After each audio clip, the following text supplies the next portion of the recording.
नमस्ते। थर्ड आई में आपका स्वागत है। सबसे पहले तो क्रिसमस की बहुत-बहुत बधाई। आने वाला वर्ष और ये दिन आप सबके लिए मंगलमय हो और उन्नति करिए और आराम से रहिए, स्वस्थ रहिए। तो आज थोड़ी बात इसलिए करना ज़रूरी है बांग्लादेश की कि कुछ चीज़ें ऐसी होती हैं जिसको जो अवॉइड की जा सकती हैं। कुछ चीज़ें ऐसी होती हैं कि जिसमें देश का स्वार्थ सबसे सर्वोपरि होता है और ये हमें सीखना चाहिए अमेरिका से। अमेरिका बिल्कुल क्लियर है।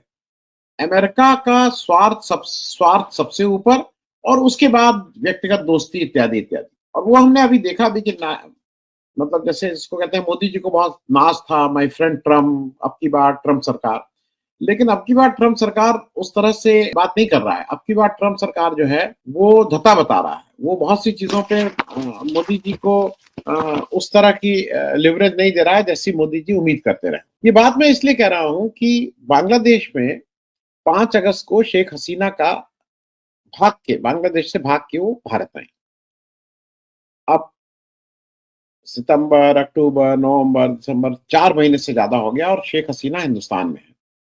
आप लोगों को अगर याद हो तो शेख हसीना जब आई थी हिंदुस्तान तो ये था कि 2-3-4 दिन के अंदर ये भारत से चली जाएंगी और उस समय अटकल ये लगाई जा रही थी क्योंकि इनकी सगी बहन यूनाइटेड किंगडम मतलब इंग्लैंड में संसद सदस्य हैं और ये वहां पे ही जाके पनाह लेंगे। फिर आया कि नहीं नहीं भाई, यूके में इस तरह के लोगों के लिए वो पनाह नहीं देते हैं। वो अपने रिलेशनशिप किसी देश से इसलिए नहीं खराब करते हैं क्योंकि ये वहां से जो अब नई रिजीम आई है उसके हिसाब से इन्होंने वहां बहुत हेरा फेरी गलत किया है। फिर ये आया कि नहीं नहीं, ये यूके जाएंगे और कुछ दिन या कुछ घंटे रुक के इनको कहीं पनाह मिल रही है, मतलब किसी इस्लामिक देश में पनाह मिल रही है नहीं, और ये वहां चली जाएंगे। वो भी नहीं हुआ।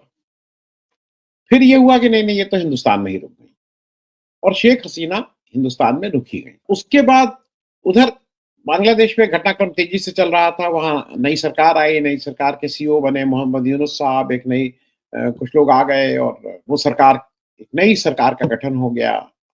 इलेक्शन तो फॉर्मल नहीं हुआ है लेकिन एक नई सरकार ने पदभार ग्रहण। वहां पे 2-3 चीजें हुई। शेख हसीना ने, जो पिछले 16 साल से उनका शासनकाल था, और शेख हसीना के ऊपर भी एक तानाशाही सरकार चलाने का आरोप है। ये भी फैक्ट है कि जो बांग्लादेश की मुख्य विपक्षी पार्टी थी उसने उसने कई इलेक्शंस में पार्टिसिपेट नहीं किया। उसका आरोप ये था कि वहां का इलेक्शन कमीशन पूरी तरह से कॉम्प्रोमाइज है, शेख हसीना की सरकार के नियंत्रण में है और वो कोई इस तरह के इलेक्शन में पार्टिसिपेट नहीं कर रहा है जहां पे इलेक्शन का कोई माने ही नहीं रह गया है क्योंकि पहले से ही पता है कि इसका रिजल्ट क्या हो। वहां भ्रष्टाचार चरम सीमा पे था और उसका एक उदाहरण हमारे अडानी जी का पावर प्लांट। ये बात मैं आप लोगों से इसलिए इसको साझा कर रहा हूं क्योंकि ये जरा आप भी समझ लीजिए कि कहां कहां दिक्कतें शुरू हुई। अब जो मुख्य जहां से दिक्कत शुरू हुई, नॉर्मल कोर्स में शेख हसीना को हिंदुस्तान से चले जाना चाहिए था। हिंदुस्तान को इस तरह का पॉलिटिकल असाइलम नहीं देना चाहिए। लेकिन हिंदुस्तान ने ना उनसे ये कहा गया कि हम पॉलिटिकल असाइलम दे रहे हैं, ना उनको मतलब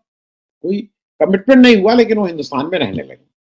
ठीक है भाई, यहां तक भी ठीक। बांग्लादेश में इनके ऊपर कई क्रिमिनल केसेस दर्ज हुए, सत्ता से रिलेटेड हुए, लोगों का कहना है कि वहां से लोग मारे गए, पॉलिटिकल किलिंग हुई इत्यादि इत्यादि, और उसमें कुछ भ्रष्टाचार और हेराफेरी के भी। और वहां पे एक प्रमुख केस जो बहुत प्रमुखता पा रहा है बांग्लादेश में, वो अडानी जी ने जो एक पावर प्लांट की डीलिंग की थी वो बात। मैं उसके डिटेल्स मैं कई बार कर चुका हूं। मैं बहुत बहुत क्विकली 1 मिनट में आपको फिर से ब्रीफ कर दूं। एक अजीब सी डील होती है।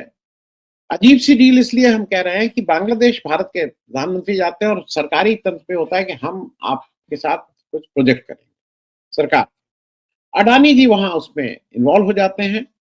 अडानी जी का जो पावर प्रोजेक्ट वहां पे लगाने का प्लान होता है वो वो ये होता है कि भारत के झारखंड राज्य के गोड्डा जिले में वो प्लांट लगाया जाएगा। पावर प्लांट क्या होगा? थर्मल पावर, मतलब कोयले से बिजली बनेगी। कोयला कहां से आएगा? झारखंड भारत के पहले 2-3 उन राज्यों में है जहां पे बहुत ज्यादा कोयला होता है और खास करके थर्मल कुकिंग। लेकिन नहीं, कोयला अडानी जी लेके आएंगे ऑस्ट्रेलिया से। क्या लॉजिक है इसका? कोई मतलब नहीं। ऑस्ट्रेलिया से कोयला आएगा, उतरेगा उड़ीसा के पोर्ट पे, 700 किलोमीटर चल के आएगा गोड्डा में। फिर वो पावर जनरेशन होगा और फिर यहाँ से पावर चली जाएगी बांग्लादेश। 100% export oriented unit. अब इसका खूब फायदा भी लिया अडानी जी ने। अडानी जी ने सारे नियमों को की धज्जियां उड़ा के उन्होंने सबसे पहला फायदा ये लिया कि उन्होंने कहा कि ये तो हमारा 100% एक्सपोर्ट ओरिएंटेड यूनिट है, तो एसईजेड बनाया गया। पहली बार पावर का एसईजेड बना, स्पेशल एक्सपोर्ट जोन। सारे कंसेशंस, कोई टैक्स नहीं, कोई ड्यूटी नहीं और सारे कंसेशंस। ठीक है भाई। फिर इन्होंने यहां ही तक नहीं किया, इन्होंने कहा पहले ये हुआ था कि पानी तो यहीं का यूज करेंगे, फिर हुआ कि नहीं, पानी गंगा से खींच के लाने लगे पानी, और जिसकी वजह से गंगा की जो कैचमेंट एरिया था, जो उनके मतलब वहां की मछलियां थी, वहां के जो इस तरह के, उस पर असर पड़ा, वहां के लोगों की नौकरियां नहीं। और जो अडानी जी ने वहां पे कई गांव का में की जमीन का अधिग्रहण किया, तो वो झारखंड सरकार, उस समय बीजेपी की डबल इंजन सरकार थी, झारखंड सरकार ने वहां ये जमीन अधिग्रहित करके इनको दी, और उसमें कारण दिया गया कि फॉर पब्लिक गुड। हिंदुस्तान में कोई एक बिजली का एक यूनिट भी नहीं दिया जा रहा है, लेकिन पब्लिक गुड में वो इन्होंने जमीन अधिग्रहित कर दी। उसमें से 3 पूरी संथालों की का गांव था, जिनको भारत का लॉ प्रोटेक्ट करता है कि इनको नहीं, ये जो आदिवासी इनको नहीं, लेकिन जो अडानी जी हैं तो क्या लॉ और क्या कानून और क्या संविधान, सबको वहां से डिस्प्लेस किया गया, वो पूरे गांव खाली कराएगा और सारी जमीन ले ली गई।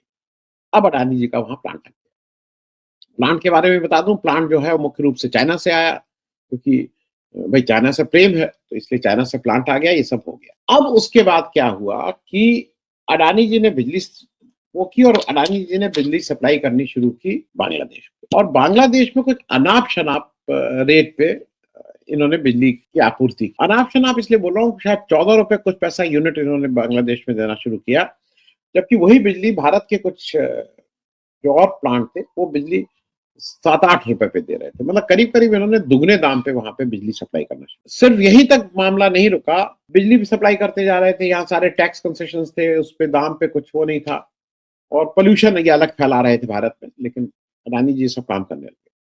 बांग्लादेश में इस बीच इस कॉन्ट्रैक्ट को लेके बहुत कुछ हुआ, और ये बिल्कुल साफ साफ था, जिसको कहते हैं ना, 1 रुपए की चीज 10 रुपए में बांग्लादेश खरीद रहा था, भारत उसमें पोल्यूशन झेल रहा था, किसी किसी देश का कोई फायदा नहीं था। हाँ, और एक चीज ये भी थी कि जब ये पावर प्लांट लगाने की पेशकश की थी अडानी जी ने उस समय, तो बांग्लादेश में उस समय इंस्टॉल कैपेसिटी बिजली की उनकी जो जरूरत थी उससे ज्यादा थी, तो उनको कोई जरूरत भी नहीं थी इस तरह, लेकिन जबरदस्ती उनको, जिसको कहते हैं ना, ये चेप दिया गया, चेप दिया गया भाई। शेख हसीना की सरकार गई, और ये एक चार्जेस ये भी लगा कि इनकी साठ घाट करके इन्होंने कुछ ये अडानी जी को ये पावर प्लांट दिया, और इसमें पैसा कोई भी, मतलब ये तो इसमें कोई बहुत इन्वेस्टिगेशन की जरूरत नहीं है कि 1 रुपए की चीज 10 रुपए में बेच रहे हैं, तो इसमें कुछ ना कुछ तो हेरा फेरी है ही। अडानी जी ने अपना कॉन्ट्रैक्ट ये बनाया था कि cost of generation plus something, और कॉस्ट ऑफ जनरेशन में कॉस्ट ऑफ कोयला, कोयला लाएंगे ऑस्ट्रेलिया से, 700 किलोमीटर अंदर चलाएंगे, और फिर वो सारी कॉस्ट जुड़ेगी बांग्लादेश की। बांग्लादेश में इनका जब ये हो गया, उसका धीरे धीरे बांग्लादेश ये पैसा नहीं दे पा रहा था। अब चूंकि ये सारी बिजली भेजनी थी इनको बांग्लादेश, 6,500 करोड़ रुपए का सुनते हैं आज की तारीख में बकाया है। जब वो बांग्लादेश नहीं दे पा रहा है या नहीं दे रहा है, वो कह रहा है इन्वेस्टिगेशन होगा उसमें। अब जो मुख्य जो बात है वो समझने वाली ये है कि ये कोई शेख हसीना से प्रेम नहीं है कि उनको यहां रखना है और बांग्लादेश से बहुत प्रेम है। मुख्य बात यह है कि अगर शेख हसीना जी के ऊपर कुछ भी कार्रवाई होती है तो मामला खुलेगा। अब बांग्लादेश ने फॉर्मली डिप्लोमेटिक लेवल पे, मतलब उनकी मिनिस्ट्री ऑफ एक्सटर्नल अफेयर्स ने भारत के डिप्लोमेटिक लेवल पे इनको बांग्लादेश भेजने का आग्रह किया है, जिसको एक्सट्रेडिशन बोलते हैं। भारत और बांग्लादेश के बीच एक एक्सट्रेडिशन ट्रीटी एग्जिस्ट करती है 2013 से, फिर उसमें कुछ क्लॉजेस चेंज हुए 2016 में, लेकिन उसमें कुछ क्लॉज ये भी हैं कि एग्जेम्प्टेड है, कि अगर पॉलिटिकल नेचर का है तो भारत उसको भेजने से मना कर सकते, या इनके ऊपर जो मुकदमा चल रहा है वो made in good faith in the interest of justice. मतलब काफी कानून में ये लूप होल है कि अगर भारत सरकार चाहे तो इनको ना। यहाँ एक्चुअली क्या हुआ, जब ये आ गई थी तो ठीक था। दिसंबर महीने में इन्होंने भारत की धरती पे बैठ के इन्होंने बांग्लादेश की सरकार को गरियाना शुरू किया, शेख हसीना ने, और भारत उसमें उनको आगे बढ़ावा देने लगा, जिसकी कोई जरूरत नहीं थी। अगर आप यहाँ ही भारत क्यों इसको अलाउ किया?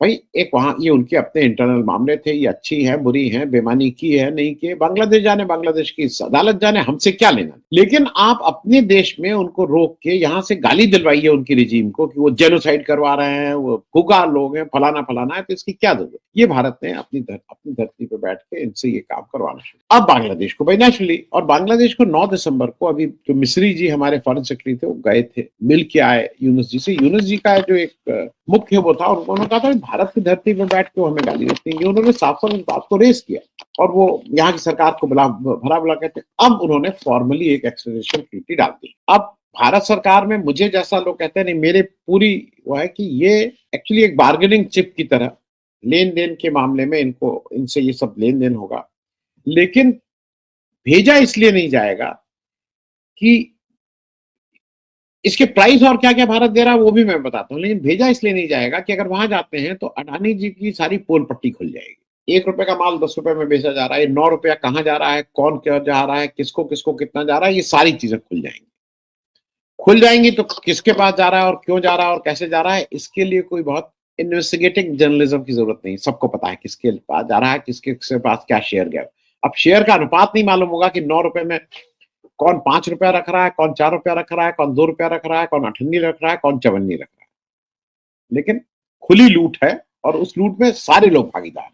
अब ये डर अडानी जी को है कि वहां जाएंगे नहीं, वहां जाएंगे तो अडानी से ज्यादा भारत सरकार के प्रमुख लोगों को है कि भैया वहां भेज दिया तो ये सारी बात अगर पोल पट्टी खुल गई तो बड़ा लंबा गड़बड़ हो जाएगा, तो इनको तो भेजा नहीं जाएगा, ये तय है शेख हसीना।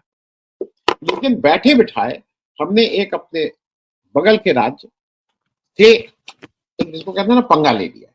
अब एक चीज और बता दूं जो जो जानना जरूरी है, भारत में जो टोटल टूरिस्ट आते हैं, तो जिसको फॉरेन टूरिस्ट अराइवल एफटीए बोलते हैं, उसमें सबसे ज्यादा जो परसेंटेज होता था वो बांग्लादेश के टूरिस्ट का होता है। ये भी समझ लीजिए, बांग्लादेश के टूरिस्ट, भारत के कुल टूरिस्ट अगर 100 आते हैं तो करीब एक जमाने में 23-24 1/4 टूरिस्ट केवल बांग्लादेश से आते थे, टोटल फॉरेन टूरिस्ट का अराइवल। जब से एक साल पहले 2023 के पूरे साल में जो हमारा टोटल टूरिस्ट थे उसका 22.3% रह गए। जनवरी से अगस्त महीने में जो टोटल टूरिस्ट भारत में आए वो 22.3 से गिर के 20.8 हो गए।